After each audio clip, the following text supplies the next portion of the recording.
Distinguished senators, you have this mic here?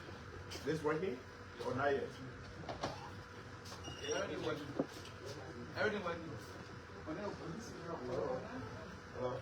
Okay, we can go ahead. No problem.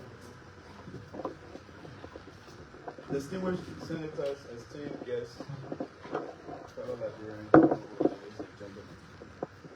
On behalf of the Senate Committee on Ways and Budget, I welcome you to these hearings on the expenditure component of the 2026 draft national budget. These hearings are informational and part of the Senate's due diligence to strengthen concurrent action where appropriate. Once the House of Representatives has passed the draft budget, let it be clear that the Senate is in no competition with the House, nor are we usurping its constitutional functions on financial legislation. We are fulfilling our mandate to ensure transparency, equity, and accountability. The committee's role is informational, clarifying appropriations and priorities for the nation, oversight, scrutinizing public expenditures with discipline and fairness, representation, ensure every county and citizen is reflected in the budget. We call upon all spending entities appearing before these hearings to be truthful, transparent, and forthcoming. Provide the information that is needed without any delay or destruction, so that the Senate can make informed decisions. The candor and cooperation are essential to the timely consideration and passage of the 2026 draft national budget. The 2026 draft national budget must be more than numbers. It must honor our workers, empower our youth, protect our elders, and strengthen our institutions. It must prove that Liberia is serious about reform, discipline, and transformation. As chairman, I pledge that these proceedings will be firm in oversight, rich in information, and faithful in the people. Let history recall that in December 2025, the Senate stood tall, guardians of accountability, partners in constitutional harmony, and architects of the Liberia's future.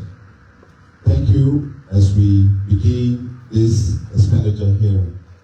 With that said, we will ask the Sergeant at Arms to administer the oath to our guests. Today we have on the first, the Minister of Finance and Development Planning, and then the Liberia Revenue Authority. So we will take the Liberia Revenue Authority first while we allow the other officials of finance to join those that are here currently.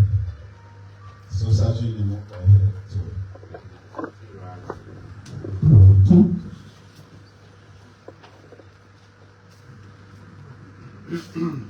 I,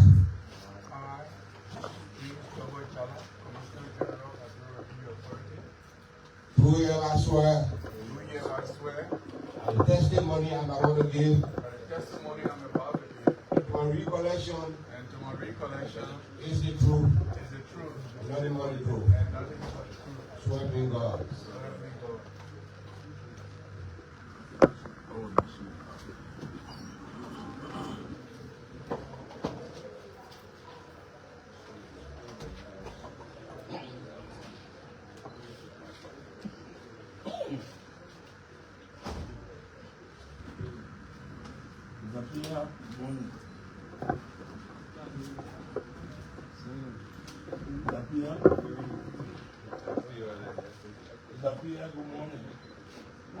Are they okay? Are they okay? Okay, please be seated. The Commissioner General Please introduce yourself and members of the team, after which the senators will introduce themselves also.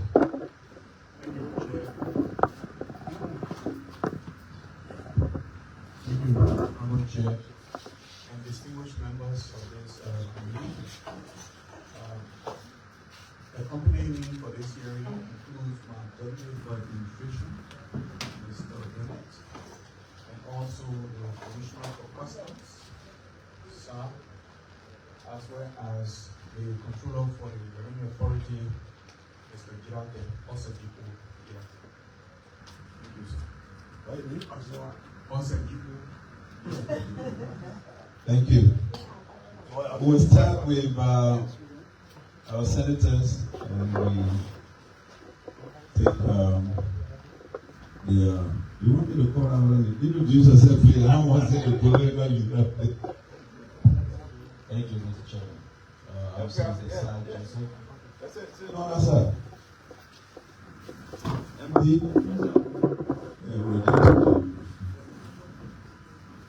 Go ahead. Mr. Chairman and please, this is I'm Senator Sal Joseph, Senator of Mosulala County, representing Mosulala on the budget committee.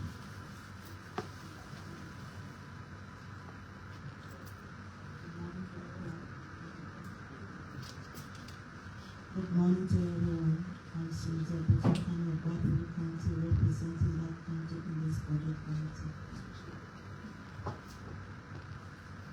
My name is Jenica Alexander Tyler, representing County in this committee. My name is Senator Blessing Milton, currently representing the people of Ghana. Senator Clayton Tompkins from Simon, Vice Chair on this committee. Thank you, Senator Mori, and Chairman of the committee of Bond County. So before we proceed, MD, what was the outstanding issue? We don't want to hold you. Yes, expenditure component. Yeah. So what was? Well, you said we should come here. Uh-huh.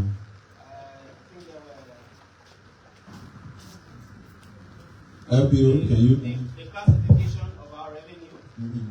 The classification of our revenue and the other outstanding issues. So you brought out communication. You brought out. Well, we just came to listing, and then we thankfully LRA is here, so that we can all discuss and agree on what our specific classification will be in terms of FPRC's own contribution, because there was issues about that. Okay, so just okay. With that said, then hold on a little bit. LPRC, LRA. Yeah, I think we can take that piece because we said we're going to conclude on the revenue side, although we are close on that. But given the outstanding issues that we have, I think we can. Yeah. Maybe we can have that in-house conversation with LRA. And get back to her. Okay.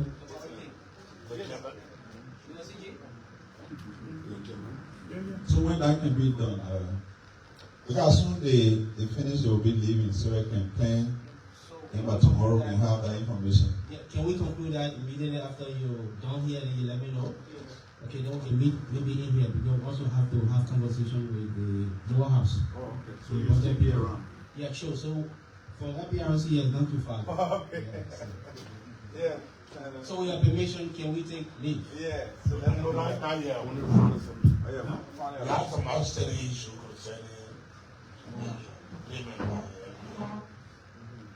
so what that taken care of, you know, we manage justice, LRA, Okay, so FPRC, NPA, the rest of it. Yeah, we have two issues. The other one we met on it was on the transport thing.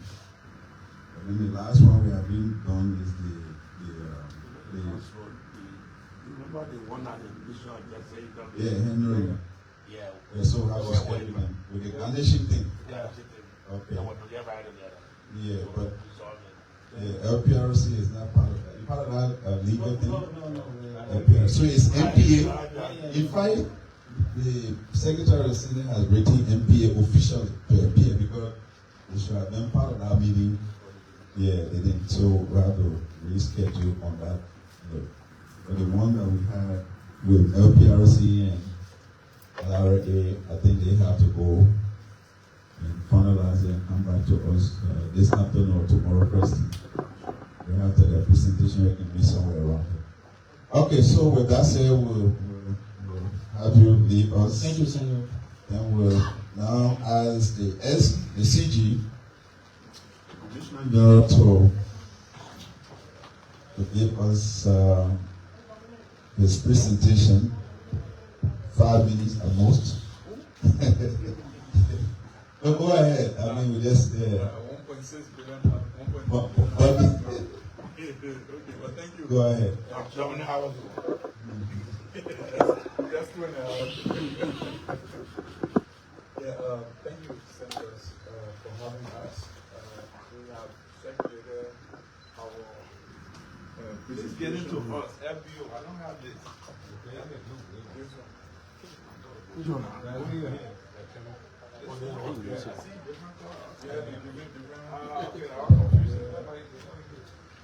Oh, this one. Thank you. Okay.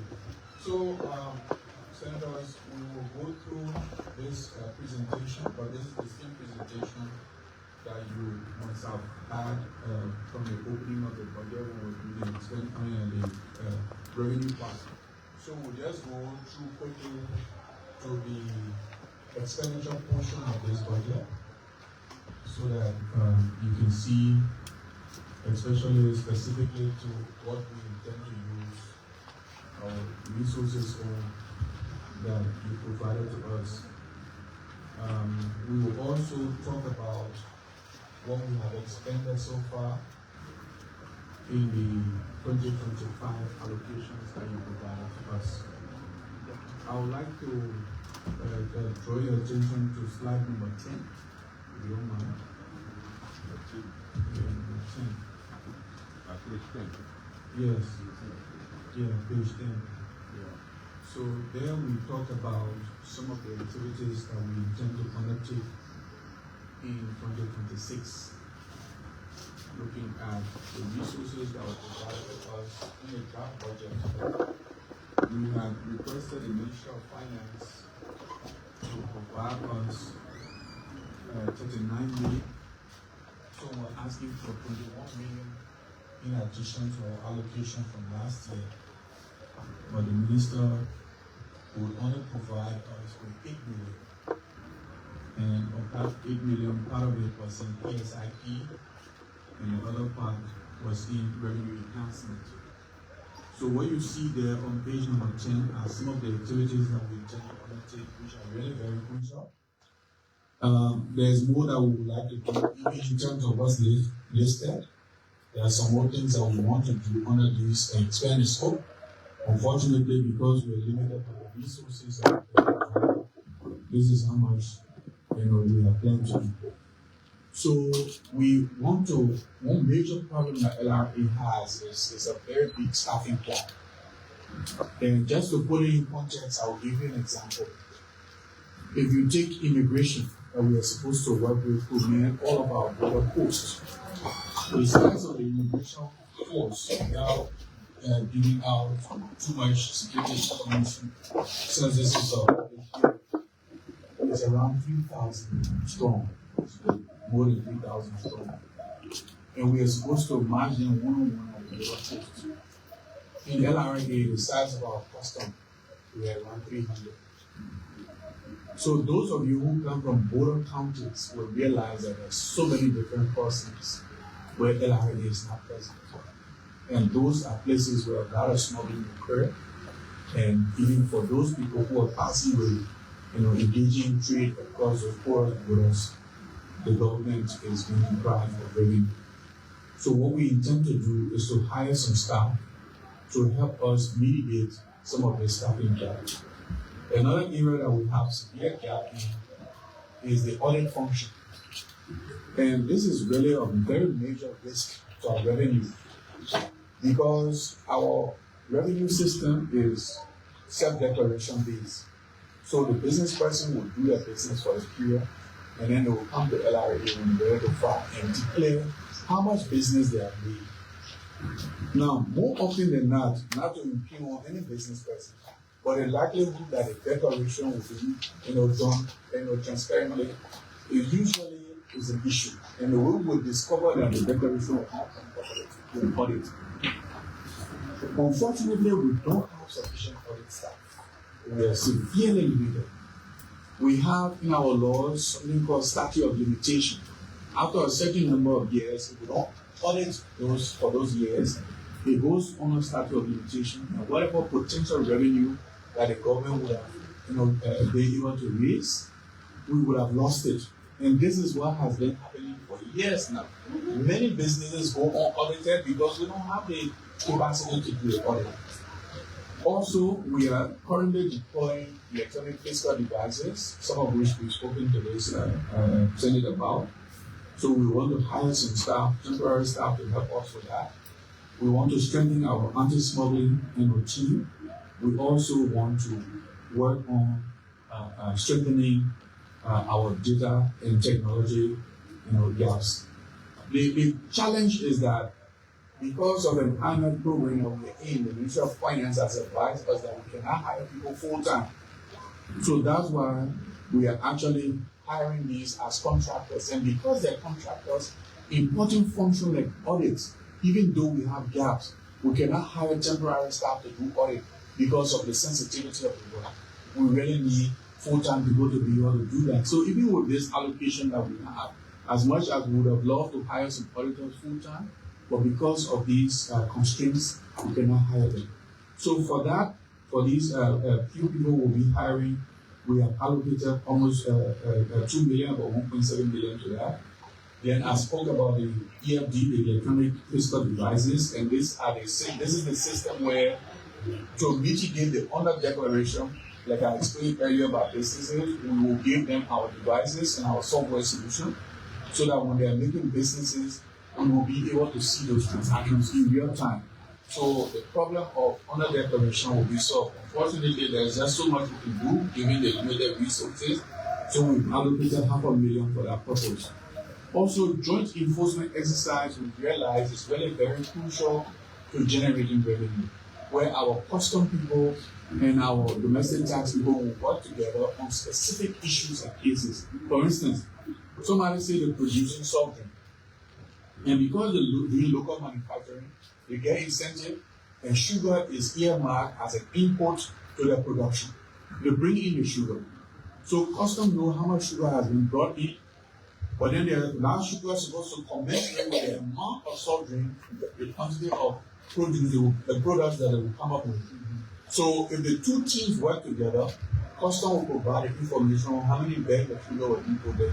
Then from there, the calculation will be done to know what the production has been, and on the basis of that, if they are not declaring properly, then we'll know. And so we want to engage those joint enforcement, so we are allocating about $290,000 for that. We're also doing audit expansion.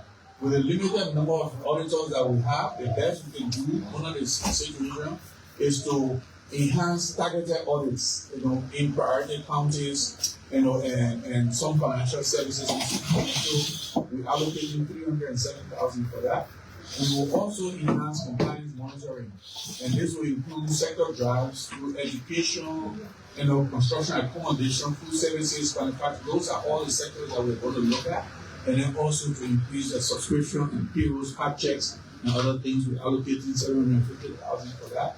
We want to buy some mobility equipment because this is one of the places we are very severely hindered.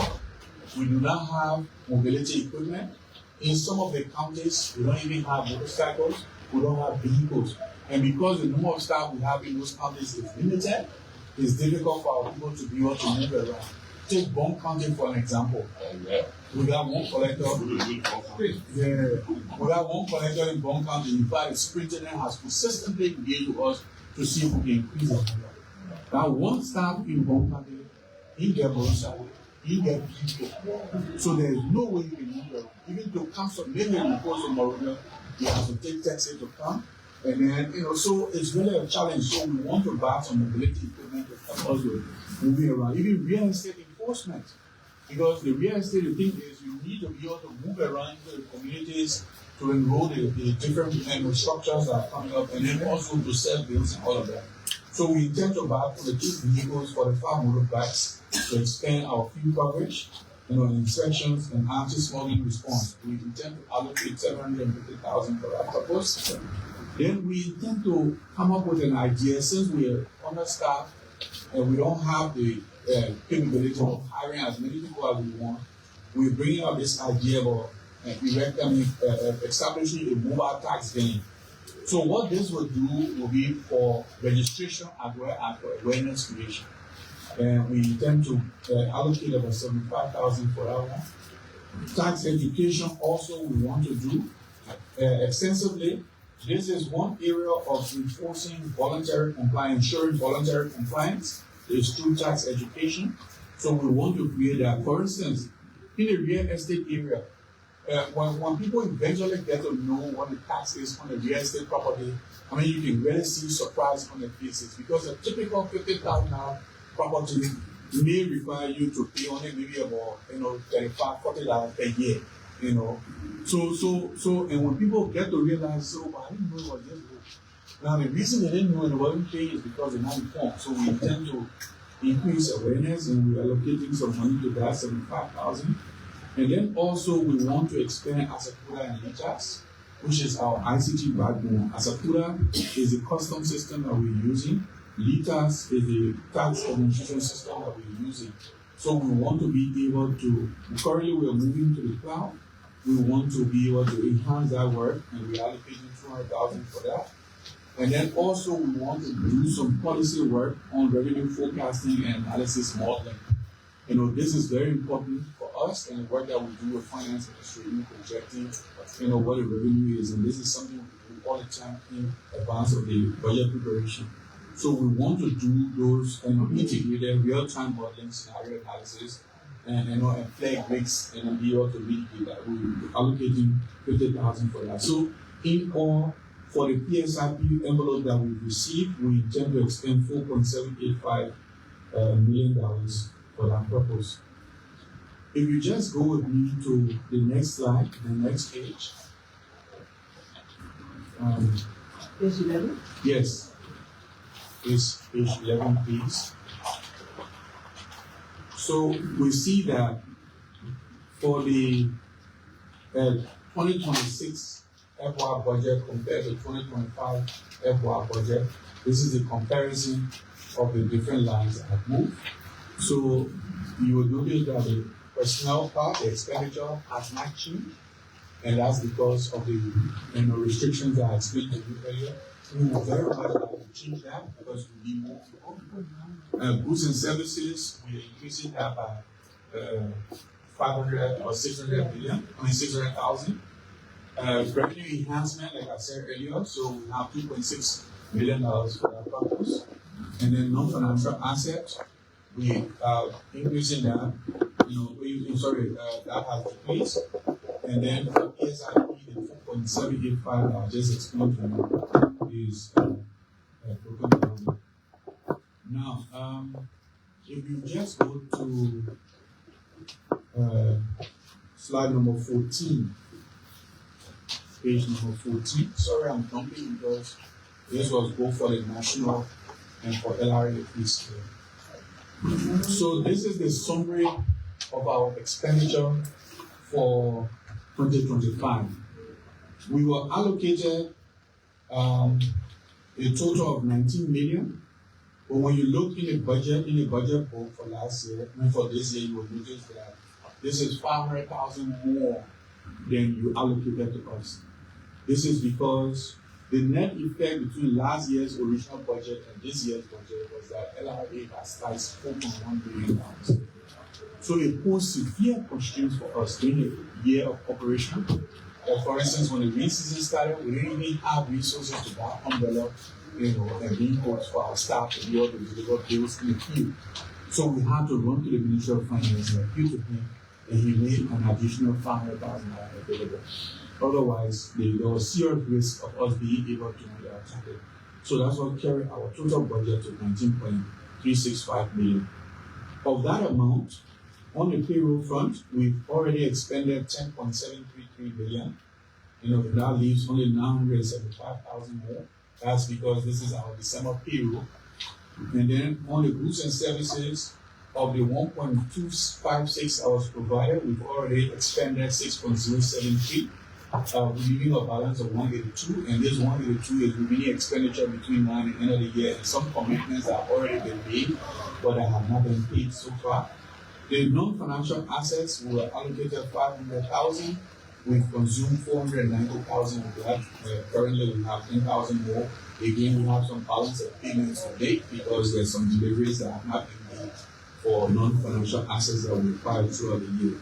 For revenue enhancement, we were allocated 900,000. We've expended 799.8 thousand. We have 100,000 more left, and this is something that will be expended between now and the end of the year, or by all means, for those that will carry over before the end of first quarter of next year. So, of the 19.365 million that we received, we've expended 18.097 million. We have a balance of 1.268 million. We are actually set to burn up all of the resources that are allocated to us, in 2025. Okay, so Chief, the other things now I'd like to talk about, if you don't mind, if we go into the next couple of slides, and I'll be very brief for them. Yeah, are the challenges that we face with. Yeah, for sure. Okay, I will soon be done. Thank you. We have the challenges that are really bothering us are some of the things that we listed beginning on page 15. The integration of technology, across the country has been a very major problem, and it's largely has been due to the lack of internet infrastructure in the country. Thankfully, last year we were able to get, with support from the World Bank, about 50 internet satellite, Starlink. Yeah, about 50 Starlink devices, and we've already started deploying those to the counties. Thankfully, we've done a good bit, but there's still some more to do. Thinking about next year before we get there, in the second quarter, we will have completed the deployment. The same thing with the Asakuda. At our different border posts, everything has been manual until recently, and we are also rolling out to those places. In these two cases, the places that we not roll out to has not been now limited to just the technological problem. Some are either infrastructure problem, some are either security problem. I will show you some of the pictures of some of the places we operate from, and then not really see people, to secure the Starlink devices. So we do have the devices, and we're still rolling them out. We are also rolling out the EFD, but tell you the truth, because of the limited resources that we have, the level at which we need to move with this, and this will be a big game changer, for our sales taxes, because this will give us real-time visibility from businesses when they're making their sales and all of that, and will really enhance revenue. So we have some constraints there, to ensure that we can continue to do this and in a way that we expand the number of businesses that will be included. We have limited internet access in these different locations, but again, like I said, the Starlink thing is helping us to address that. Now, in terms of mobility, the next slide, slide 16, gives you a picture of our challenge when it comes to mobility. On the left-hand side, what you see there, the graph you see there, is our business offices around the country. For TBOs, the tax business offices, this is for our domestic revenue work. We have 21 business offices around the country in the counties. Like I said earlier, we have no vehicle at all in any of these places. And it's really very important because sometimes the places, the number of staff, few staff in a whole county with no possibility for them to move around. For the custom business offices, we need 56. Without 56 locations, we have only 16 vehicles. So it's a question of how do you juggle, who do you give it to? And the thing is, you can share, because if you give one set to the office in Libo, at Community Center, you give people one people, it's difficult for them to share that with the people in Nigeria because of the distance in commuting. So we're severely limited. Now, if you go to motorbike, okay, the situation is very similar, even though we have a little bit more motorbike, but we need more. Of the 21 TPOs that we have, the tax offices, we have only 7 motorbikes. So no vehicle, only 7 motorbikes.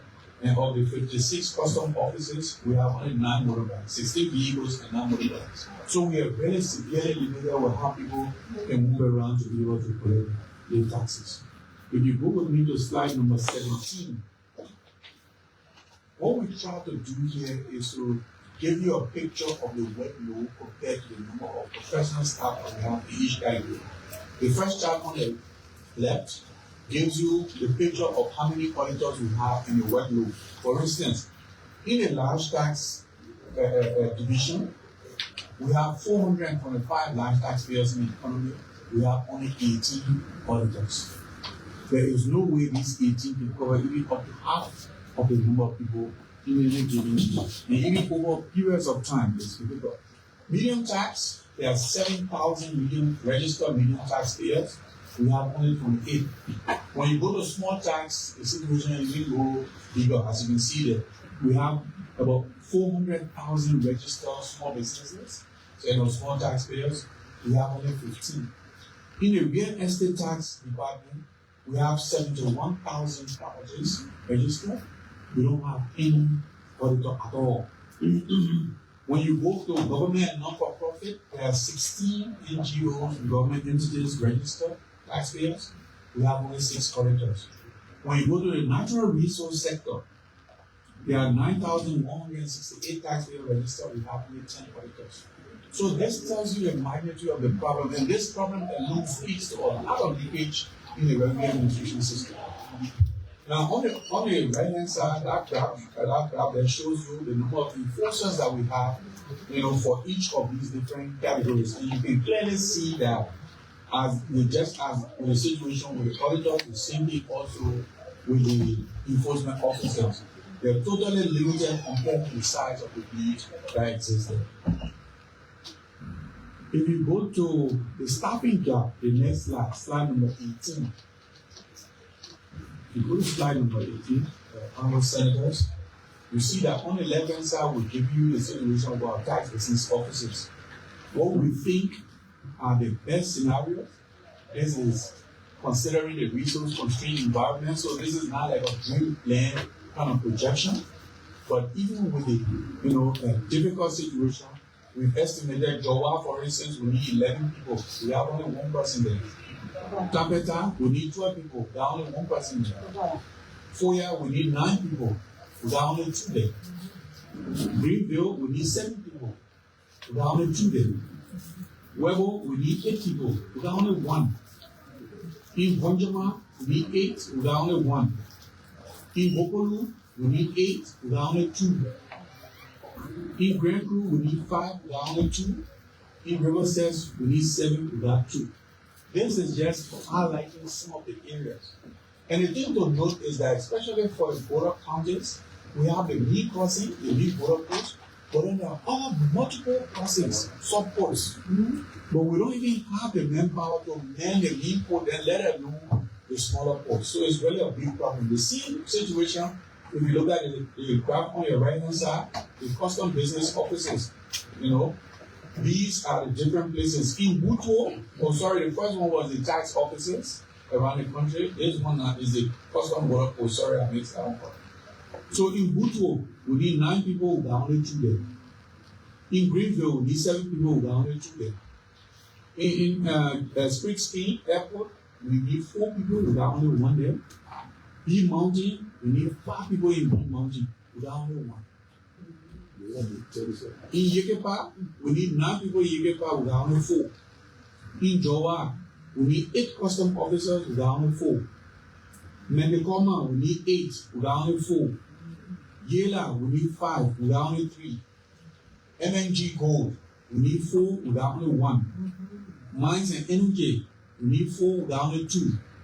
In Full Town, we need 9, we are only 5. And then the list will go on and on because there are many more polar posts that are not listed here. but the challenge it cuts across. And all of these challenges are contributing to revenue leakages, because people are passing things that we can see, businesses are operating, LRA is not even going there, because we don't have the staffing capacity and the resources to build the building. So we will be collecting more. But what is even more is happening is if you go to slide number 19, it will show you the places that we operate. And this is what is really heart-wrenching. It's really heart-wrenching. Please go to slide number 19. I'm not going there. 19, that one with his phone. Go to the one you got. the one out. The whole is in the water.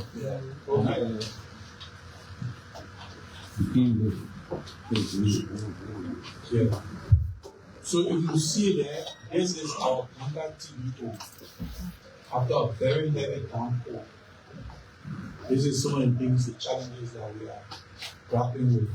And this is not only a problem in Uganda, it's a problem across the country. If you just go to the next slide, what we've done is I think you need to go back and go back. I think it's the separated wrong thing. Just go on the other side, I see sheet that you're looking at here. That one is a composite picture that shows 4 different locations. Our put in silver pin in people. The next one, upper right. Yeah, look at silver pin. I do well. Look at Weah. How you looking there? Then you look at Capeta, lower left hand corner. Then you look at Barclayville.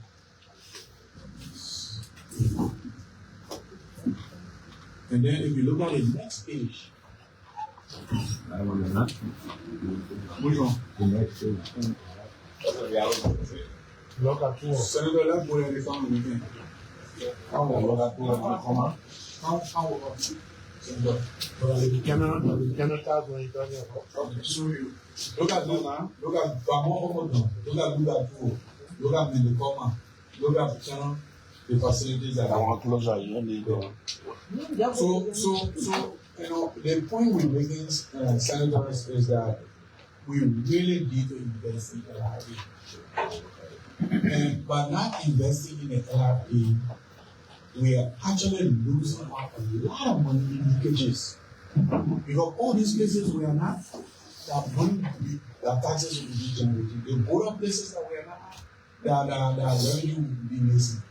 Without the logistics, the people are not able to go in the field. Look at our potential for real estate. And look at how much we're doing for real estate. Real estate, I think we collected 6 million? Yeah, about 5-6 million. In my mind, by this time, after 1 year, we should be talking about $130 million at minimum. But we're losing all that. So our appeal is, and senators, just to be clear, we're not saying add 2 million or 3 million on one month. No. We don't want to cause dysfunction in the budget. We don't work seriously with finance ministry. Even though we requested 39 and this time giving all the pressures is able to do only $8 million more and have it on one that we ask for. But what we say is we want this problem solved long term. And the long term solution is for us to change the framework of financing the revenue authority. Instead of this budget process where we all have to be scrambling every year, we are appealing to you to amend our law so that we get a performance-based budget. And we are proposing 5% of the domestic revenue that we collect, of the tax revenue, not tax revenue. Yeah, just tax revenue. So that you give us 5% of the tax revenue we generate. And the formula we would like to use is, let's use the previous year as a marker for the next year. So, like for instance, this year, if we collect $804 million as has been our target, the component that has to do with tax revenue, we found 5% of that, it becomes our budget for the next year. That way, the revenue authority will be able to have the resources guaranteed that we can invest in technologies, we can hire people, and most of the leakages that we are seeing now will not happen. The evidence around the continent is that every country that has done this has seen the revenues go through the roof. Rwanda, for instance, is generating close to $5 billion per year. You know, yes, Gambia is raising far more money than we are. Sierra Leone is doing far better because all of them have actually resourced their revenue authority. So what we are talking about is actually an investment in the country, because by investing in the LRA, we can be able to raise more revenue. So thank you, Senator. Okay, thank you. Thank you, CJ. Thank you for the presentation. Just quickly before my colleagues come in, I think we are taking questions. So I see what is the year-to-date collection?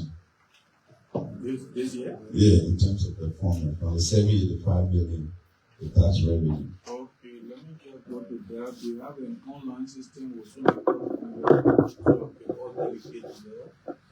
All of them are able to see real-time. So now I'm looking online. So as of today's date, we've collected 754 million. Oh, okay. Yes. Of the 804. Yeah. So we have collected 754. So we have only about 50. Sorry to fail.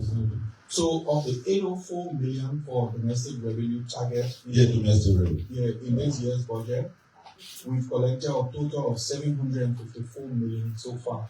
We have only 50.6 million that has been prepared. And our monthly average has been around 65 million. So we think that we'll be doing around 10 million in surplus. Oh, and senators, just so you can know, this is another big issue that I'm really confronted with in LRD. Our act says that every time we exceed our budget target, we will get a bonus. Last year, we exceeded our budget target, we didn't get a bonus. We have a good chat room, and my staff are beating on me every time. And it's a difficulty for me, Senator, because How are you supposed to get the money? the finance minister is supposed to. The finance minister is supposed to. No. What we say is get your 1 month payroll. No, in the LRA. Yeah. You know, I'm just saying your 1 month pay and now it's on what passing. What the answer? The act says that every time The minister is there. He's scheduled today? 2 o'clock. Oh, I okay. don't want to confirm it. Okay, Minister. The act says that when the LRA exceeds its budget target, the Ministry of Finance will make allocation for a bonus.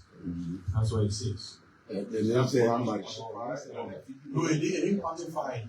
Oh, you are asking for 1 month. Yeah, I'm just asking for 1 month. Supposed to wait 1 month to go 2 million. No, they already showed it 1 month. Now, Now it's on what So I passing. want to ask you for I don't want it in the future. or in the future, that one is what they We're not asking for call percentage. God does not say what amount. Should we give them, should they exceed? I think that's where the problem is. So I think we should know well. So it's in the past. No. The act is clear that we set the budget ceiling at 801 million, 804, and you come out with 804.2. What other 0.2 is supposed to get it? Now, what other Two is less than 100,000. It's less than a billion. What will be the situation? Well, then, this is why it's important for you and finance to sit down and have develop a system where it's setting percentage. It has to be that way. It has to be based on the law. The thing is last year, Do the law. Yeah, but that's what I'm saying. yeah. Yeah, that's what I'm saying. Senator, the thing is last year, we did almost 10 million extra. And we don't want to be greedy. We say, look, check your 1 month. Yeah.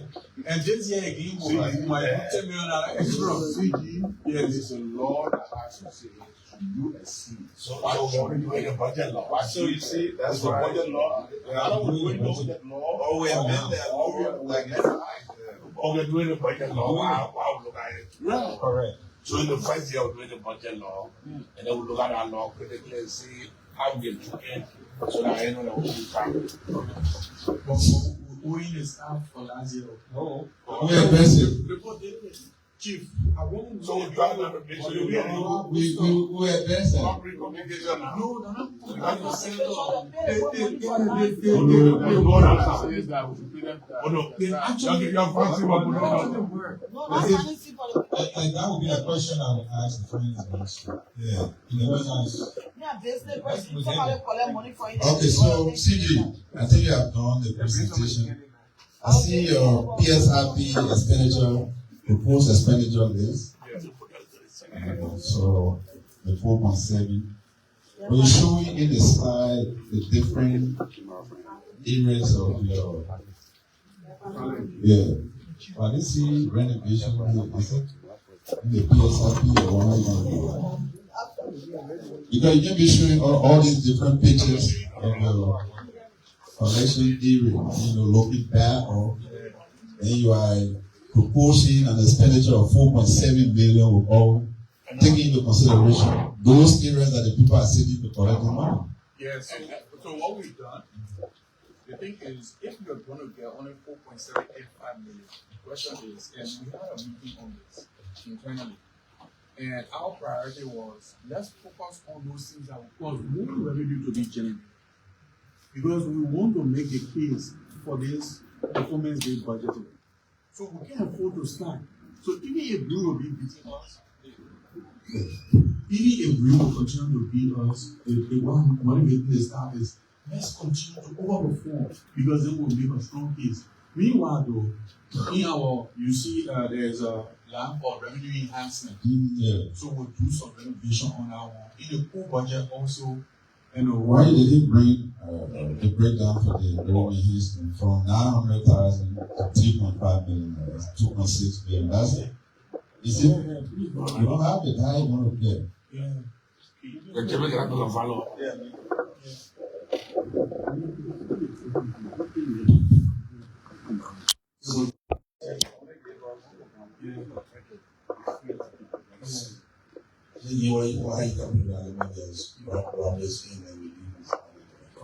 I understand. You said 508 million for this 2026. Well, 7 addition. Yeah. To what we received. And why you just talk about the around 4.7? Yeah, the other one is the revenue enhancement. Is it really? Yes. So I include your renovation. Somebody will Yeah, so we have to be clear, and Senator there or Tommy, we have an increment in the budget. There should be a corresponding expenditure that will clearly inform the Liberian people as to what will be done with either enhancement or PSRP, so that next year we're not going to have a repeat of those things so we can just blindly consider the 3 or 2.6 additional or the 3.5. We all see those things that will. Yes, so we have to see it better. So that's the 2 areas I wanted to.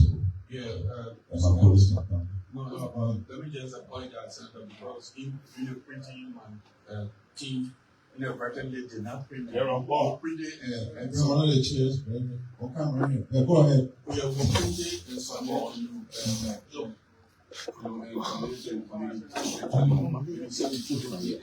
everything broken down. So this, where is this? A revenue enhancement. And in your progress report, I didn't see what was done with the 900,000 for 2025. Under the revenue enhancement aspect. I know you're performing, but I mean, the progress report cannot just be narrative. It has to be accompanied by figures. This is the progress report. And I'm saying that, we take it as a performance report. And when we say progress report for 2025, it's considered as a performance report. So in your performance report, narrative is considered, but the figure that's supposed to accompany the narrative, we don't see it. Okay. So yeah, you spend 900,000. Non-financial asset 500,000 last year. So we care to know exactly what those figures went behind, so that we are not repeatedly in your projected PSRB expenditure or the revenue enhancement expenditure. We'll get them to you before the Yeah, very key. Yeah. Thank you, Mr. Chairman. Let me join others to say thank you to the CP and the LRA, I think, which will mark improvement in the collections. But the issue of LRA has become because every time we sit here, we see the same photos of rural areas, staff of the collection areas. Mr. Chairman, you just struck a very, very important point.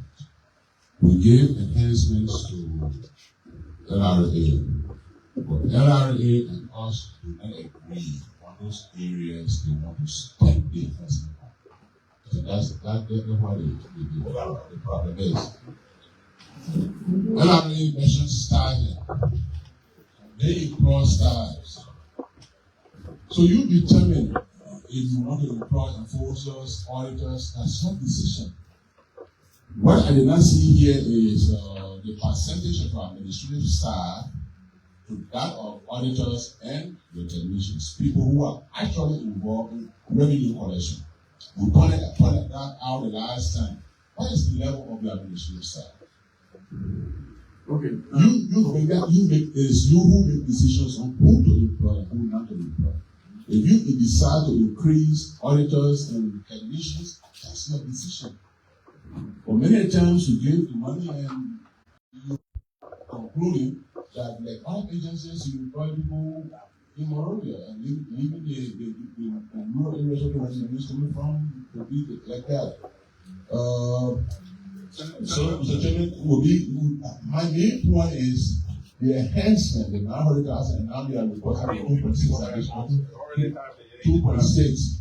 We need to know from these problem challenges they have listed where they want to spend the additional 2.6. And that will be key for our decision making. Thank you. But Senator, just one point of clarification. Over the last 5 years, you can go to the national budget and see how it has been.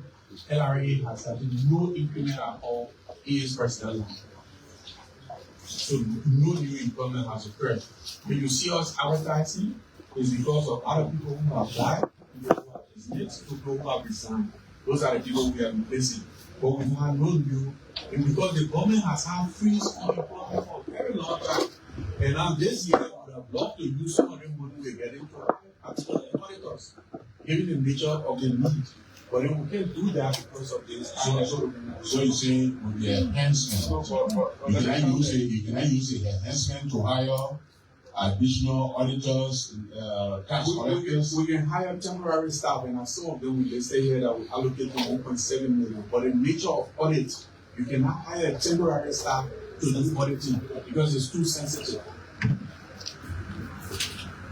Yeah, but It's not to reach that level because our partners they expect us to perform our obligation.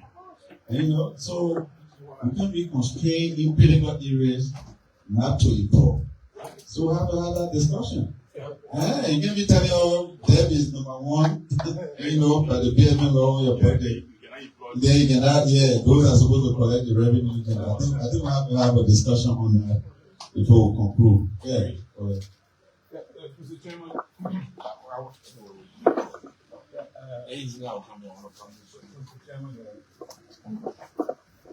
Let me thank you, Mr. Chairman.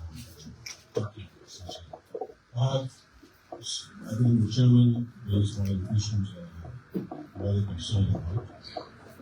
You take all your challenges, but you didn't tell us the way you need to solve them. And we know the way to solve them is cash, money, period. Especially. The other issue I have is this issue with temporary employment. You are giving money to enhance, and you say you're going to employ people temporarily. And the government have freeze. The government doesn't have freeze that means the government will shut down. for operations to shut down. So what have you done as an agency to show that you need 200 and something auditors? And you say to us, I can only hire people temporarily, I can hire 200 and something auditors. So you're not moving this needle with revenue at all. On that front. No, on that front, that is not going to move. So you still have not, in my mind, it's a recurring cost. So we need to address it. Yes. And I think the chairman is that we have to address it. Yep. I need XYZ to hire 200 and something auditors, we need to know that too. Yep. So for me, Mr. Chairman, I believe that the CGD should come back with a full breakdown of what we really need and what the cost of operations, and show the difference in areas how the revenue will increase. If we're talking about $1.2 billion, that's required. Mr. Chairman, I respect for this. Yes.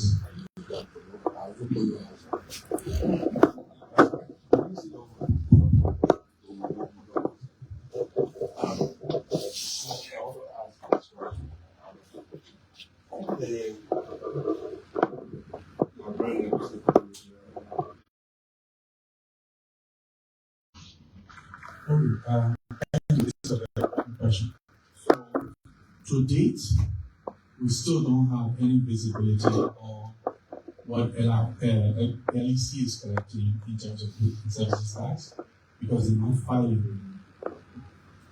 When the former managing director was there in Captain, based on the mandate of this corporate body, we actually went after the LEC, just as we were doing. In fact, it was before we done the good case that you were alluding to earlier. We have decided to engage with all the military SOEs to find out where the challenge was.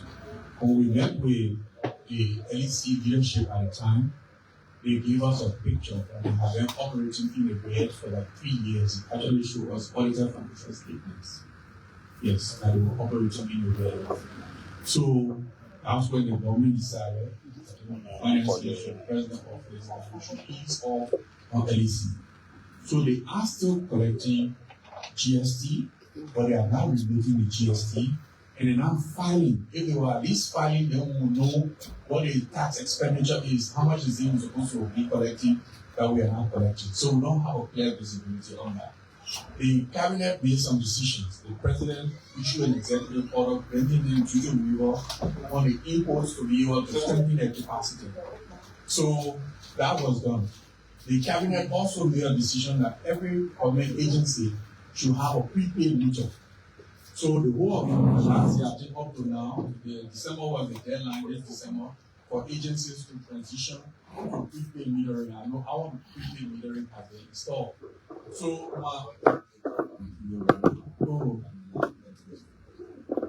so by that we will verify that if you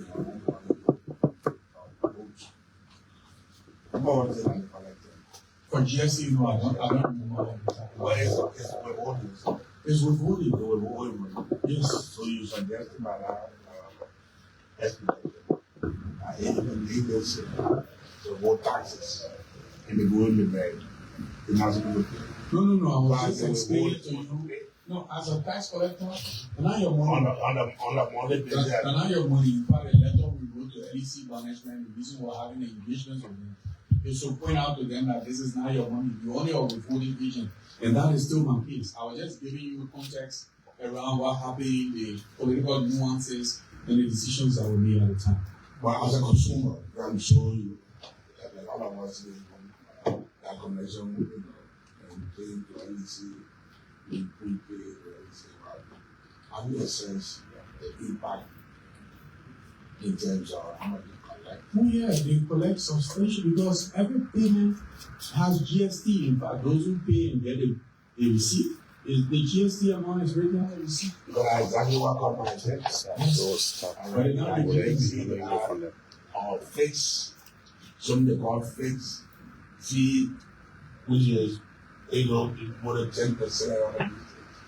So the argument, and Mr. Chairman, also for the argument that because government agencies are consuming and acting, you understand, you should suggest that to reward the tax will not see it after that the cabinet decision. Based on what taxes, we know where that is what they collect, and you should have more than setting. And look at the total collection around the country per month. Will be far less in terms of the goods and selling tax. Will be far less than what the government will consume or what the government consumes in the month. So LRA will take good note of that. And say I'm going to have a conversation around that. And look at the issue of finance right. Very similar, I'm paying attention to that. Yeah. The one or two essay of the cabinet about the senior.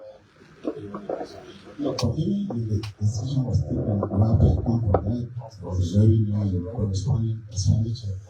Yeah, so the projection will show that the withholding is about 10 million. And you can just go ahead.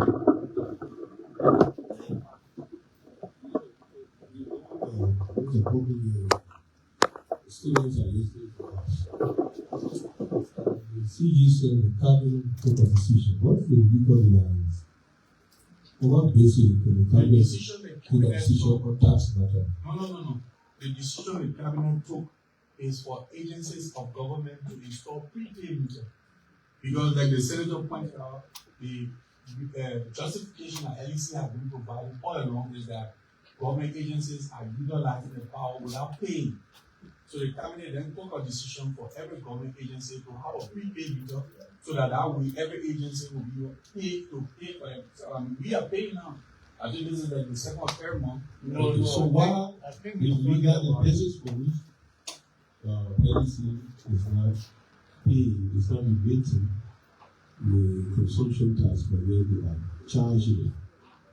The problem is this: can we do the same for any private business that when you want to do where we should stop paying? No. I'm not trying to justify Senator. I was just explaining what. So why are you collecting have you issued a bill? Just like you do to other private businesses, you give them.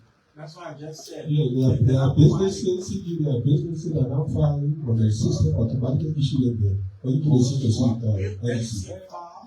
once they file, the system will automatically generate that penalty and interest you're talking about. So there's no, it means, the tax bracket as far as consumption tax is concerned. For the GST, no. For many years. So it also means that any financial statement can accurate. Because what are they reporting in the financial statements? So but the thing is, Senator, we want to collect that money. In fact, we need to collect that money because it's a very major source of the revenue inflows. But we started with NPA and NAFA to garnish those two, because after our series of conversation, we decided that we can't fight many battles at the same time. Those were the two that would be able to go in, set an example. But then we all know how those cases went with the intervention of the justice minister. I don't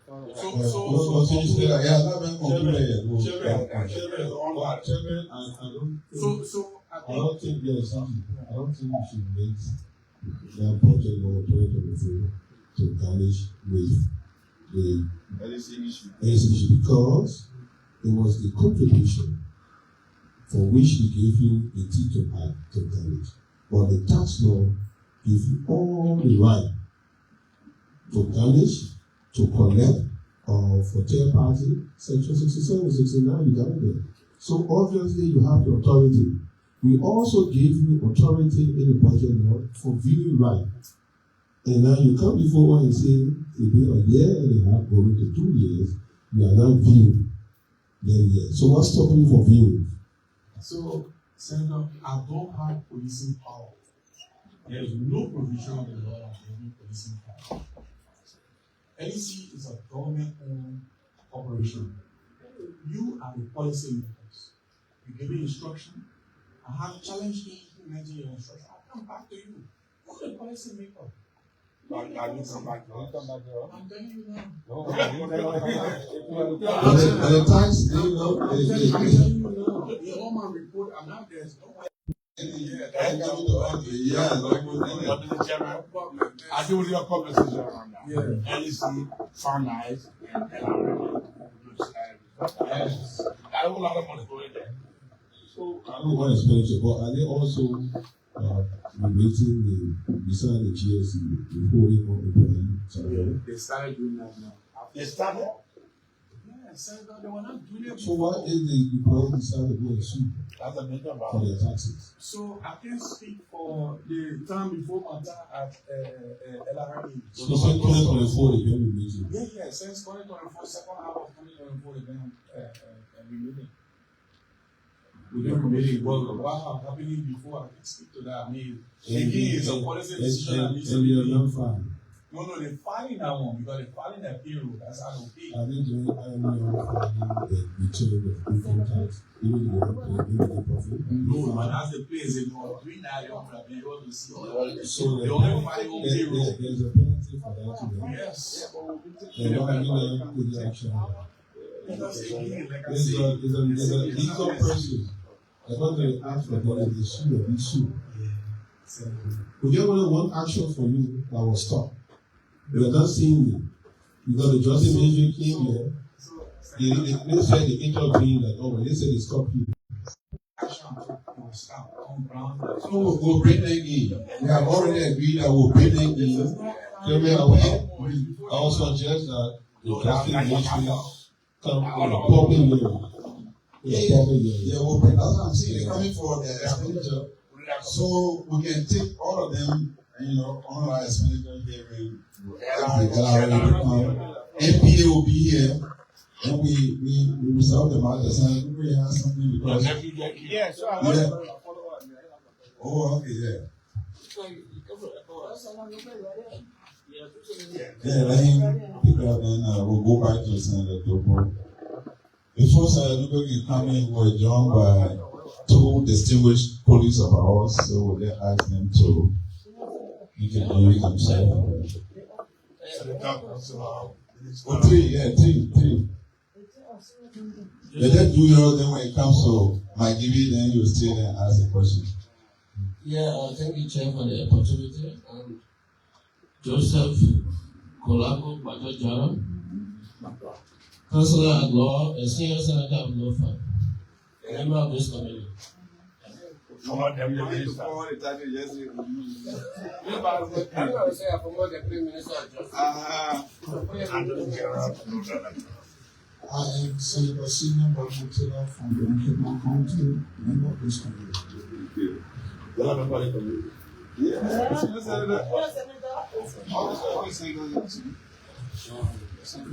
My name is Emmanuel Nokoy. I come from the county and I also represent the county on the base of this committee. Okay, so the Chief Revenue Director of the Republic of Liberia. So I have an issue regarding agency fees, chapter 21 of the Revenue Code. And I'd like to read 2101 fees imposed. Every person who, or legal person which consumes services or uses the privilege or right under the control of the government shall obtain from the appropriate government agency, institution, or ministry the permission, permit, or instrument for which he or it shall pay or cause to be paid into the consolidated fund and available for appropriation by the legislature for the general purposes of the government. Are you aware of that provision? Yes. The fees that are being collected by META, are they fees imposed by the Revenue Code? Yes. So as per 2101, these fees should have been deposited in the consolidated account from where appropriation should have been made by the legislature for the general purposes of government. Is that the case? No, sir. Why? Okay, so let me just go to the revenue code and tell you why.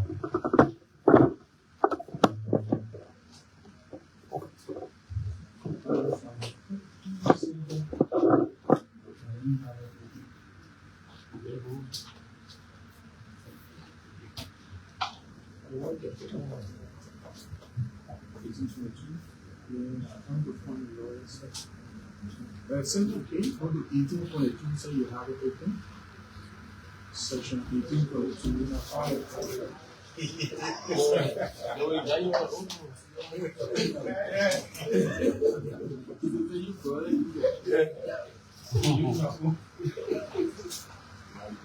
Okay, so before, why you find it, let me just make this point.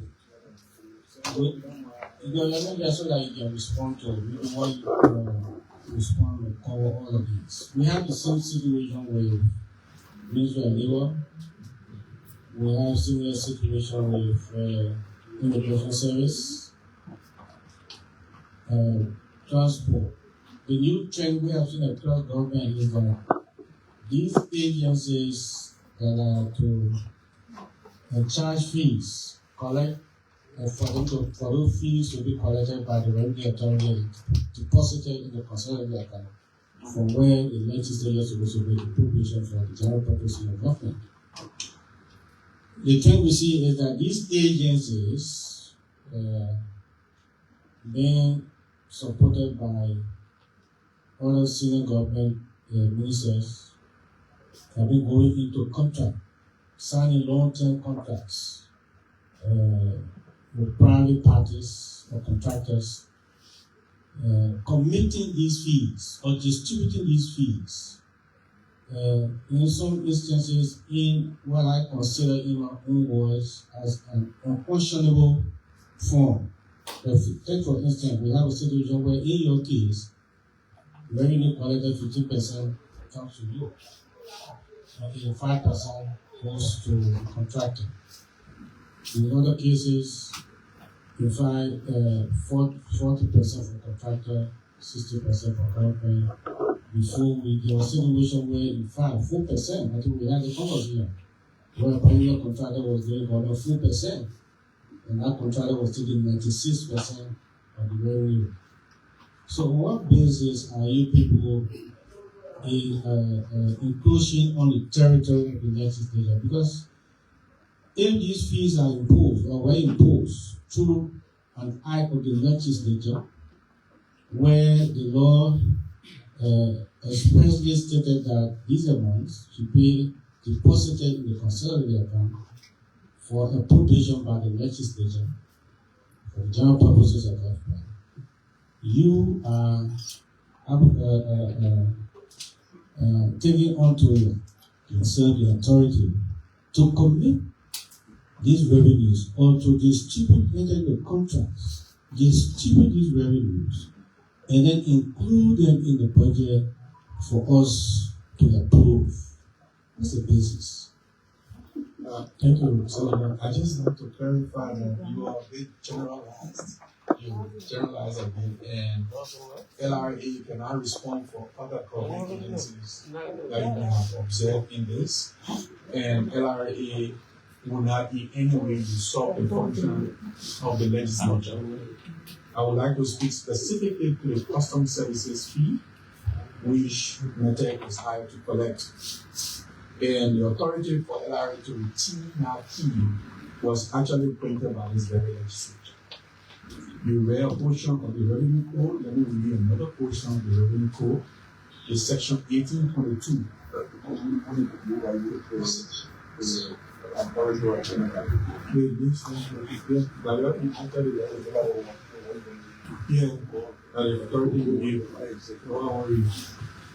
Section 1822, custom services fee. A, fixed fee. The fee for issuing custom documents and performing other services in connection with the functions of the Customs Department shall be 1.5% of the CIF for imports which are not set forth, except otherwise prescribed in regulation by the Minister in consultation with the Commissioner General Such regulations shall be officially published and shall be just and reasonable fee to be charged for issuing documents and performing other steps of the department which are not set forth herein or in any other statute or regulation. He shall use as a criteria the recouping by the government of the cost involved. Said fee shall be directly payable to the account of the Liberia Revenue Authority. Let me read that by again. Said fee shall be payable directly to the account of the Liberia Revenue Authority. The following service fee at custom ports and airports shall be 1.5% of the CIF for all imports, whether duty paid or not. Pre-shipment inspection fees shall be a component of the customs service fee prescribed in regulations made by the minister and shall be paid to the account of the Liberia Revenue Authority. Let me start. So the authority for NRA to retain the customs services fee is enshrined in 1822. So let's go there now. Your own law says that, or the law you read from the Revenue Code says that the custom fees should be paid directly to your account. Are they being paid to your account currently at this week? No. Is that not a violation of the very law that you read? Why are you violating the very law that you read? So the planning commission is something that was inherited by this government. This is no, but that should not be. That's what I'm responding, Senator. Yeah, that's what I'm responding to. This is a matter that is the Senate as a whole has heard. The executive has acted on it. We received instruction to work with the company to kill this contract. We started the process of killing the contract. And then again, we got called off. Similar to when we took the action that the Justice Ministry intervened. Again, this matter is now pending before the Vice President. So left of us, we could have killed, just as we killed the GTMS contract. We are ready to kill this. And we've been working, we've been negotiating to be able to kill those defects that we all have been able to identify that this government inherited. So this is why it hasn't been corrected. This is an inheritance. It's one of those pitfalls, one of those other things that we inherited that needs to be fixed. It just hasn't been fixed. Okay, so what are you trying to fix it? I'd like to know from you. I'd like to go through the statistics of government revenue or the fees. In 2020, I'd like to know what this figure came from you, but I'd like for you to confirm. In 2023, the total amount collected by Meta was 10,436,961.93. And all of that money, Meta's share of 85% is 8,801,246.56. And the Revenue Authority share of 15% is 1,635,715.37. Can you confirm this with me? Correct. In 2024, Meta similarly collected 16,750,000, 13,000, and 16,064 cents. And Meta in the 5% share was 14,273,972.91 cents. And Revenue Authority's share of the 14 million was 2,476,040,073. Can you confirm that that's correct? In 2025, total collection to up to October is $18,850,58.80. While Meta's share of 5% is $15,979,279, and GO's share of Revenue Authority share of 15% is $2,870,779.84. Just for fun? That's also correct. How do you intend to kill this? Okay. The way we intend to kill it, in addition to the fact that the money is being paid and not being paid to a transitory account, as should be the case. In addition to that, there's a very tricky formula, because you're saying 15%, and just for the information of the public, what's written is actually 20%, but there's a certain amount, any amount below $190, LRA does not get a share of. So when you look at the effective percentage, it works at around 15% for the previous years. This year, because we've managed to bump things up, is around 18%. It's definitely less than the 20% sure. So one way to cure it is that the percentage split should be on everything collected. And not cater to say, oh, if it below certain amount or above certain amount, no. That's number one. Number two, we should also negotiate to increase the government share, LRA share of the revenue. Right now, assuming we remove the conditionality, it will be 80 for LRA. It is 80 for LRA and 20 for LRA and 80 for METEC. We intend to change that. So we intend to double, maybe even split it in half, but these are all subject to negotiation. The point is, what we intend to do is to make sure that we increase the government percentage as much as possible. So, I know you're coming, but I think so let me get coming. So, even the $2 billion, is it factored in your budget? It's on budget? No. What? This year is not on budget. Last year was on budget. It was part of the 19 million? Yes. In fact, it was taken from us. This year, so you have been fighting the 2 million in this year's budget. In 26, no, it's 926. Okay, so we'll expend it and we will put it on the expenditure side. That's what it calls for? To expend it we put it there before you took it, and it caused severe problem for us. No, but you have to declare, because you coming now crying that we are not funding you adequately, is it not, just fair for you to say the method money that we can receive in our account directly will be making expenditure of XYZ over the period? Is it not fair for you to declare that? Yes, we will declare that. In fact, how the senator knows the precise. It can be, we will. There are a couple of things that we don't have detail on. We will provide all those things. So. But the intention is, yes, and we've been very transparent about this. In fact, it is not report that we release this. Okay. We've been very transparent about it. Okay. Yeah, go ahead. I'm going to follow up on it.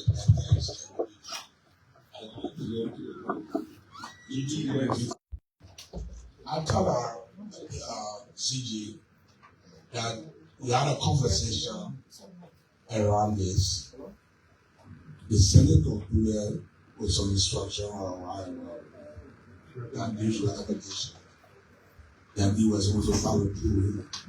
I would say after about 7-8 more weeks, they had a few things.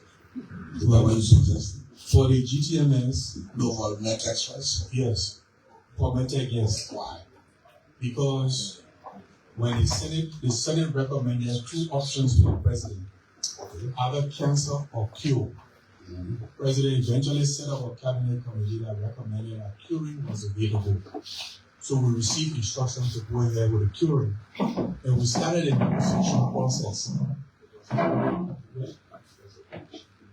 Yeah, there was a code issue for a very long time. I put a hold on it. So they took internal conflict. But the issue between the partners were affected. Because we didn't know it was about legitimacy. So who do we negotiate with is what was contending before the court. One party was collecting money. But then our party was being challenged in court. So the Justice Ministry advised us that it's good to wait and see. Eventually they resolved the issue. Why they were collecting? They were still collecting, yes. So we eventually started a negotiation. But then again, this negotiation has been called into the vice president when we were doing the pricing intervention. He asked us to bring the matter over to him so that he could join the negotiation. And then it's still before the vice president. So this is where we are. So are you suggesting that the whole thing will be through No, it's not on hold. And like I said, it's before the vice president. We are ready to move. We are ready to move. Because the covenant is at the table with us and we are negotiating. Now, he indicated, because here in the price committee meeting, when he said that he thinks that there are ways there for us to be able to negotiate and shift this percentage so that government can get a larger percentage, which is what we are waiting for. So, again, but that, at what point did you get told before the past because you resolved that issue? And then I'm sure you started it. We have very advanced to the point that we had made some proposals and they were reviewing to get back to us and with their position. RPO, please take note for those positions to come now, Vice President said. Because when they about the GTMS. For the GTMS, there was no issue, and this is where the GTMS issue was not as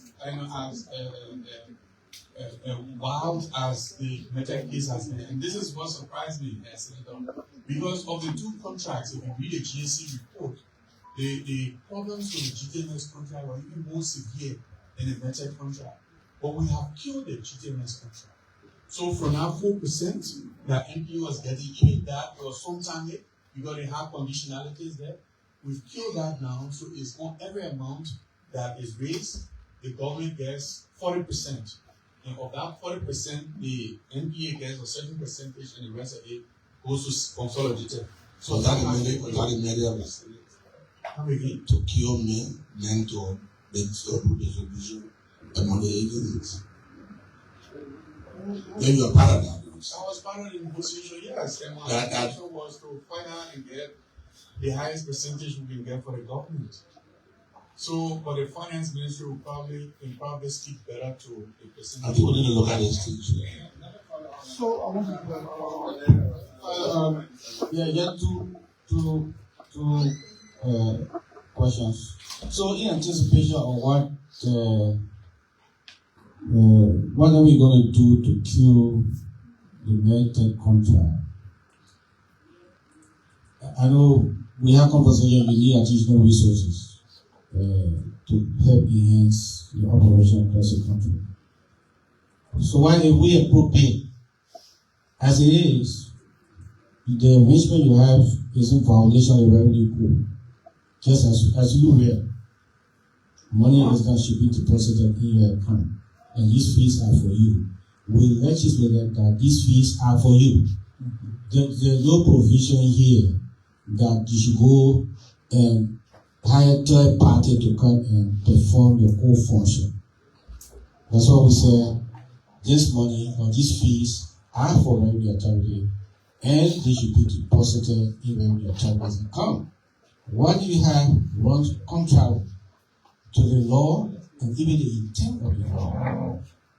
So in trying to kill it, I hope you take all of that into consideration. But while you are killing it, why we appropriate some of these amounts? Well, this is what I want, like I told the Senate earlier, I needed 39 million this year. I'm getting only 26. You have to tell more money you can give me the better. But you percent there's something that one they appropriating that, but why the matter is still before the vice president, we can even project, assuming that the country will get 40% or 50%, even project. And then, Senator, I'd just like to make some clarification on the assertions that you made. When we get the revenue and we get funding, now that enhancement includes hiring the services of private businesses to be able to enhance our work. Take, for instance, our LITA system was like I told you, we acquire Starlink devices. We are working with another company to be able to implement the EFD, the electronic fiscal devices. So we will always utilize the public resources that we have and work with the private sector. In the case of this particular Metek case, the key purpose that drove the PPP arrangement that was undertaken was because government did not have the money the $25 million or so to build the destination inspection facility at the port. This is what prompted the government to go towards the PPP route. Now, since that PPP route was followed and since the contract, became complete, the idea of utilizing PPP services, I don't think it's a violation. Acquiring those services properly, is where the problem. Yeah, but so in this case, you can't acquire the services of the method properly. That's one. Two, the intent of, as you rightly said, for them to bring in their own capital of 25 million invest. That was not done. Yes. Every cent that is being used to build the DI center is being raised from here. So the quote-unquote investment that you anticipated, for which you entered into a contract, was not met. Absolutely. Yeah, so that's a major violation of the contract that you have. Do you agree with that? I agree with that. Okay. So, if the contract, the main intent of the contract has been violated, and you still insist that you want to kill, and you still go by that particular term of the contract that disadvantage you and disadvantage the country to continuously receive 15%? No, Senator, that's where I'm saying the curing process will be to cure this disadvantage. It's unfortunate that it has taken this long, but it needs to. Okay, so let me just come. So two things. I noticed I was there in the GTMS contract. When you restated the GTMS contract, you restated to start anew, right? What do you mean? To start afresh for a new 10 years. No. You sure? It's the same time period. We didn't set a new time. We didn't change the time frame. I didn't read it. It's the same thing. No. It's not new. Okay, so I will find that. Let me find it. Maybe somebody can be asking when they find it. But it's the same 10 years. It's the same time frame that they got the original contract for. That was one thing that they didn't get. Yeah, so sorry that the board is on the table. Thank you. So how many years did you hold the contract I think it was about 2 or 3 weeks before. So I don't remember exactly, but that term that was established before the renegotiation was not changed. Yeah, continue on that. Yeah.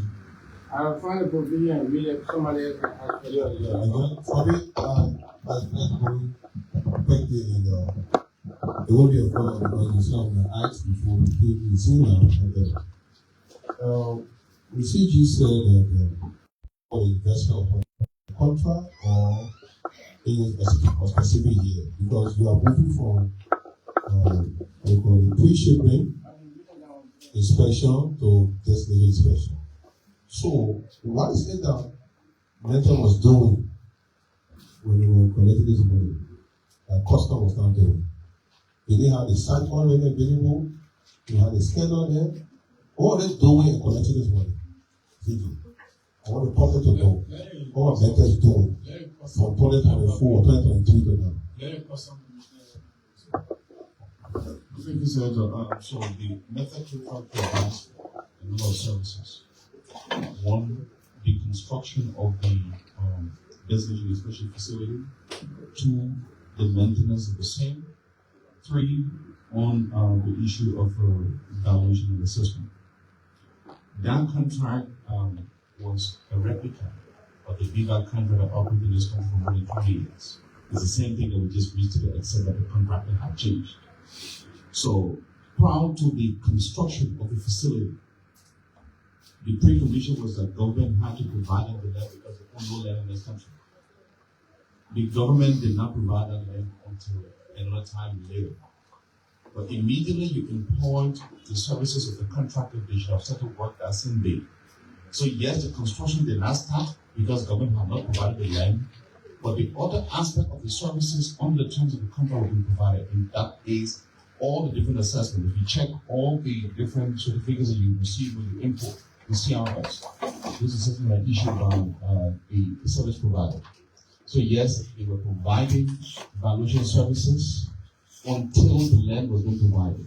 And then when he took over as commissioner, they insisted that the construction should start and be completed in 1 year. As it stands, 65% is completed and it should be commissioned in the next 9 months. So okay, so they have collected $39 million so far. Okay. Before they go to you said they were doing valuation. So which job custom is doing? So the arrangement is the same. The arrangement is the same as it was with the case of Weah. It is basically pre-assessment. That pre-assessment helps you with the issue of valuation, valuation reviews, valuation investigation, because that certificate that person has always acted on for more than 20 years. That same process is what it continues. You are telling the public that we moved from the pre-shipment regime to a DR regime, but yet Meta is still performing pre-shipment function. So yes, so the pre-shipment inspection regime was something that was performed overseas. What was happening overseas was one inspection before import or export to the country. Two, the issue of valuation assessment of certificates that issued in terms of how much the obligation of the importer will be. All that has changed in this case is instead of having the inspection overseas, the inspection is happening here. And the reason why we did that was for the purpose of capacity building and for a proper transition. What the previous company BVAC would do, everything that was happening was overseas and they were transferring knowledge. In this contract, what we said was no. Work along with our officers as counterpart operators, so that by the time this contract is over, we have the facility to do a destination inspection, and they're working along with the officers, learning all the different techniques, so that by the time the contract is over, which is happening in the next contract has gone halfway, then customer will take over the entire facility in terms of management and schedule. So, because I asked a question, respond to Senator Dunkley, that the power given to you, you can enter into a ratio. So, somebody working for you, whatever comes from them is you. You are doing it. Mental work for you. Mentex is your agent. If it is done legally and legitimately, yes. But if they take labor, So if they carry on assessment for mine input, is you. This is all. but they do the assessment and we have the framework of do the assessment. And they have one time we do the assessment. So that's the better. Because if you can review somebody's work, You know, we will not have the capacity, Senator, you know, it's easier to sit down in 2025 and start to say, oh, but you're getting capacity. But when everything started, did we have the capacity? So the fact that the senator can actually allude to the fact that we have the capacity, it suggests that this contract has worked for some time. Because, like he said, this was a training arrangement where we were acquiring capacity. Are we able to do most of it now? The answer is yes. So can we invest in technology and be able to do the rest of the technical things? The answer is yes. But when this contract started, we were not at this level. We are at that level now. Yeah. the last person. Yeah. The last person. So with this situation of this investment, what's one of the benefits that Meta that they enjoy? All of the imports to the they pay all of the taxes. No. So it is separate. Whatever the contractor brings for her own use is not exempt, because for us to do that, it has to be by grant of the legislature. Whatever the contractor brings for the LRA, it is exempt because it is not for them, it is for the LRA. That facility is not theirs, it's ours. So when it comes to the exemption, it is not that we enjoy the exemption. For you, the exemption. Yes. So who paying the money? Sorry? Who paying the money also? Because they are collecting and paying. Yeah. So you did you procure the equipment yourself? No. So here's an example. It is like the legislature is exempt. The legislature is procuring cars. The legislature is procuring through African Motors. Those cars that are brought in are not for African Motors. They are for the legislature. The legislature is building the Capitol building. Even if you hire a company to build a Capitol building, whatever equipment they bring in for the Capitol building is never going to be owned by the contractor. It is for the legislature. Similarly, the DR facility and the scanners are for us. Under the contract, they are supposed to build it for us. And when they bring them in, it is a facility for the institution, and therefore we enjoy it. So actually, it is not an investment. Sorry? So you mean they are not investing? You mean they are not investing? So, but that's a different question there. No, I'm playing my percentage also that if the legislature decides to buy African Water Organization, is that African Water investment? Okay, let me put it there. You said better invest until 5 million. And I don't say where we're coming from because you don't want us to ratify better.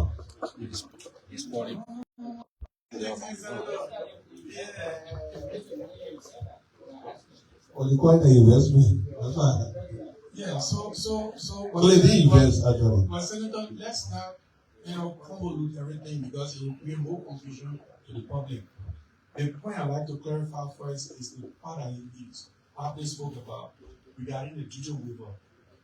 The facility being constructed belongs to a government library. So if they're bringing generator for that facility, how can we charge them Juju when the thing belongs to a government? Also, it's a government property. But the investment would have been the cost of procuring that generator for policy is the money they would have invested had it gone according to how it was originally envisioned. But that doesn't mean that when the equipment comes here, that it will require duty. No, it will not require duty because it's for us. The steel what they were bringing, all the material.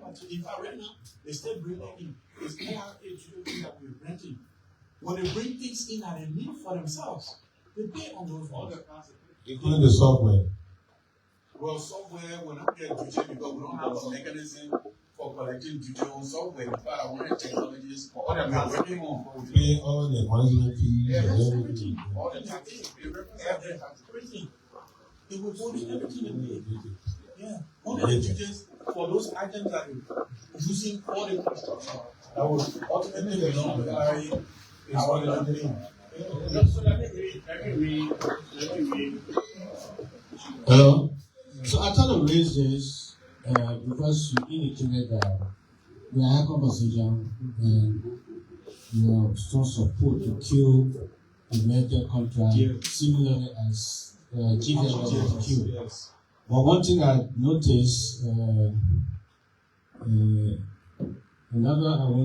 raising this so that it's not repeated, though we have conversation on this, bigger conversation around this now. So you have section 10 of the agreement, 3.110. This review, revise, and restated agreement shall continue to be valid for a period of 10 years to 10 from 1st April 2025, the commencement date. Yeah, so this is in consideration of how much time was remaining in the whole agreement. Yeah. Well, I don't remember now. No, but it's clear. So the whole agreement was for more than 10 years. The whole agreement was for more than 10 years. Yes. So because we were negotiating and what was left in this, we were all based in this contract, because we actually made an attempt to reduce the contract term. And that was one thing that we have to give up because they had given up other things. So the remaining time, not really 10 years, is actually part of what was in for agreement. We didn't renegotiate the term. Yeah, I don't think it was for 10 years. Will you send us the 2 copies of the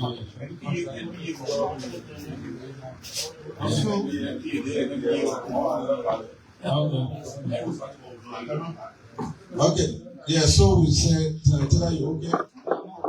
Okay.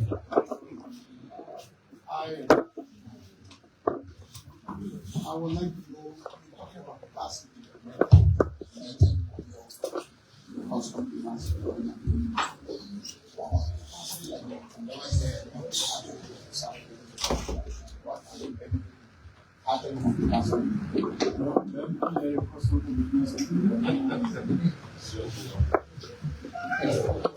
So once it has to do with the customers, a number of things that can happen. And it's a bit more complicated. The first is the issue of valuation. Our products sourced from all over the world. It's Asia, Americas, and every continent in the world. The values that have been declared to you as a regular administration, as a country, are critical. If you don't get them right, you can't lose as a country. You need expertise to do all of this, market surveillance to be able to determine the proper valuation. I can assure you that, from experience, 85% of the submissions made by businesses are underdeclared. And everybody's trying to run away from taxes. So what this company does is doing all of these global assessments and then advising the customs authority for a final decision authority to a foreign company. So what they do is basically advise them for use by the customs authority. That's one, which is assessment. So the impact is going back to the revenue. If you see how our revenues have grown from, for example, customs revenue in particular, for example, in 2022, 2023, and see how sharp it has gone. That is an impact that we may explain from that point. The second part of it has to do, let me just complete the answer. The second part has to do.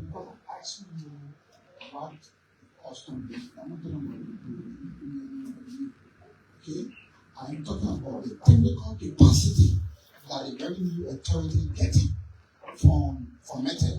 And the reason I'm saying this, we were told that Method will have built the technical skill to continue and exactly reflecting what is in it for the past 5 years. Not your social member. Senator, you are just reaching out and explain to you. If you are asking for capacity, all this capacity is intended for you to grow your revenue. I'm telling you, the first thing that goes into cost of living is about being at zero. You end in being at zero. I'm telling you, based on all the different valuation, price analysis, market analysis globally from places where commodities are sold, our valuation has improved. That capacity has been added to customers. If you see your revenue, it's proven in the numbers. From 2023 to now, you see the numbers in customer shop. That's one. Two, it has to do with inspection. If you went to the port, I would encourage you to visit the port as the committee. The current facility that we have has the capacity to inspect only 2 containers at a time. Our numbers are projected to increase.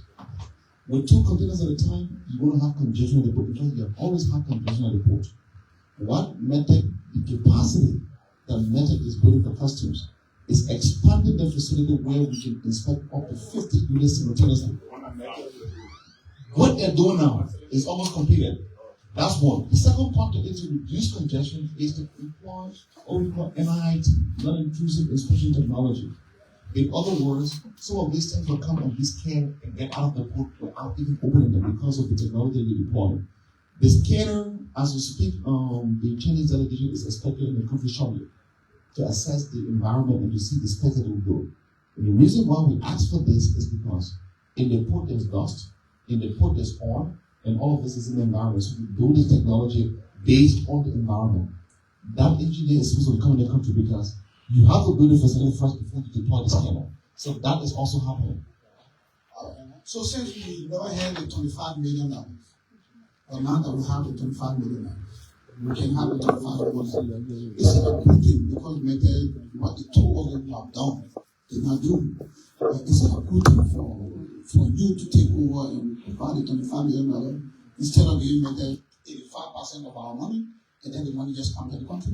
Because the revenue calculation from day one, they are just trying to correct it when they have collected revenue for 5 years. So can we just cancel it? since they were in violation. And that you take over, you spend 25 million, and people get 16 million every year, or 18 million like they get now. Is that a good deal? I will be very hesitant to appear misleading to the legislature. And therefore, I will speak as fast and then will be left to listen to make a decision. But the truth is that the company violated in the beginning law. There were several reminders that we received to fulfill our obligation, and our obligation was to provide the land. Meanwhile, the contract was running. They sounded that reminder over and over, and they did not get the land until more than 1 year later. That is a fact. Second point is, then we ran into litigation. A lot of us do know here. Accounts were frozen. They were not allowed to move money in, and they were not allowed to take them from our account except for these salaries. That went on until just recently when that freeze was lifted by the court. So a lot of things happened along the way. Whether they did bring the 25 million in or they have already raised revenue before the 25 million will come in, that is a different subject on the contract. One that the Commissioner General has insisted that they fulfill, and we said in 9 months we'll be inviting you for the formal commissioning of the facility. The issue of how the implementation delayed, there are many other things that you could look at. Okay, so there will be to take the last question because we have other institutions. LRA will keep coming until we just briefly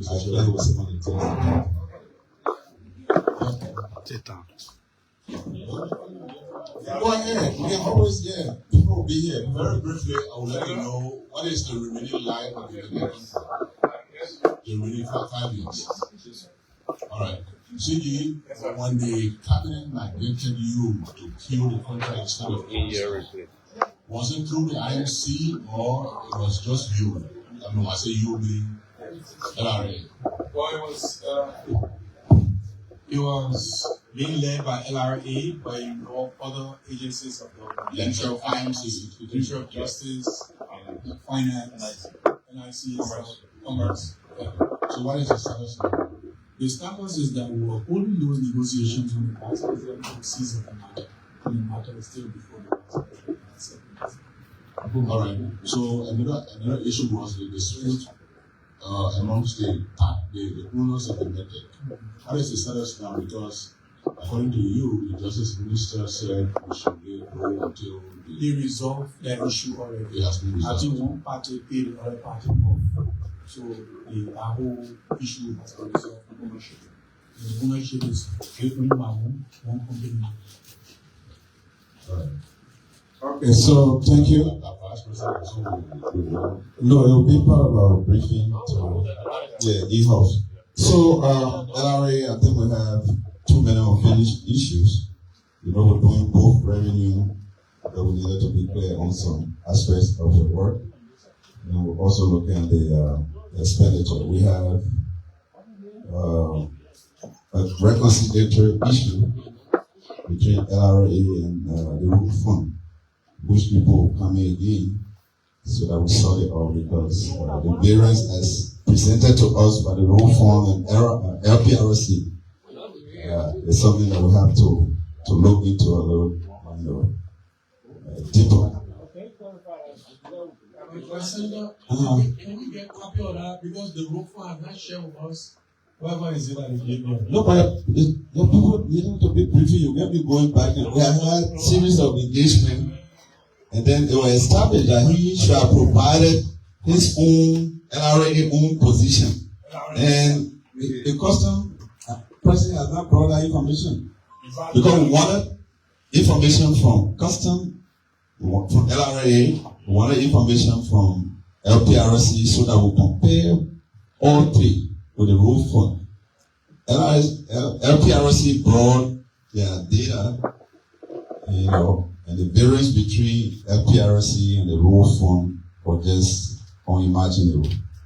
And then we asked LRA to bring the lifting, the input and the lifting. You share already? Okay, so then you put You did already? A soft copy or what? Is it okay. No, there's a channel with it. I'm the follow-up.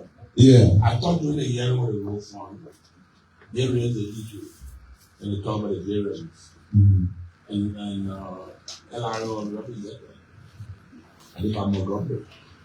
No, he wasn't here. He was here at the time. When it started initially, Montgomery was here. Okay. But then, I want to rope on anything. yeah. By that time, I think you were really here. We went a little farther, yeah, on that. So what was left was for the three institutions to provide their separate data for us to compare. Oh, okay. Yeah, I think we had a conversation. Yeah, go ahead. So we had a conversation, and then I think the Commissioner General came, we raised the issue of the variance, when he indicated that there was some $6 million in transit. Yeah, you indicated. So what I'd like to know, because from the report presented by LPRC from January 2nd to October 30th, the road fund, total road fund collected, which were being $6,972,943 up to October 30th. And what you reported being collected was $28,190,488.20. I think I raised that, and there's a variance of $8,853,455.20. When I asked you, you said there was a variance of $6 million. But what we didn't get from you clearly whether that was for up to the period of October 30th. Yes, it was October. October 30th. So I think the gap there would be when the projections were done for last year. The assumptions that were made was that we were being able to collect the full amount from B Mountain. No, I think it's excluding B Mountain. B Mountain is not part of the calculation. So what I can give you the figures here for B Mountain up to the 30th of October, you got 3,405,515. And the other rate is completely different services, right? Yeah, so we completed that on the basis of the 7 cents. So that gave, what did I put it?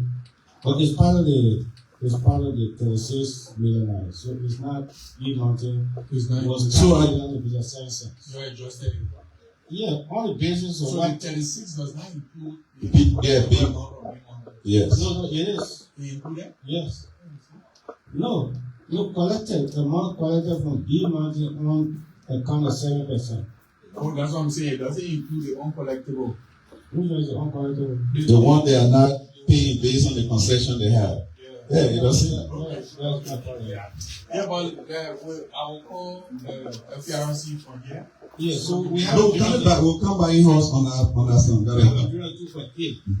2.8 million dollars that still need to be, if what in transit is established, like you said, then we still have a variance of $2.8 million that we're supposed to look into. But we'll bring the road fund, we'll bring LPRC, and then you will come in so that we finalize it and see where to go from. So with that said, so Billy, you'll be coming as we still have an issue with the NPA, Justice Ministry, and you with NAFA on the vanishing aspect. So Justice is going to come in too.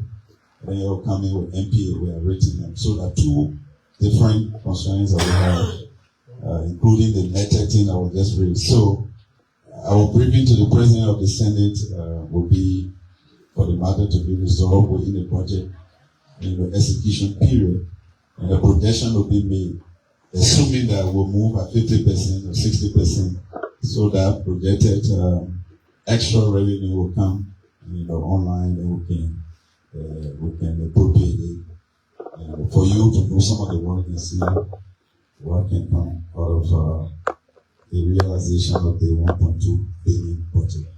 So with that said, we'll ask the Sergeant to get the LRA discharged, and they are on the standby. They will come in anytime, to solve those unresolved issues.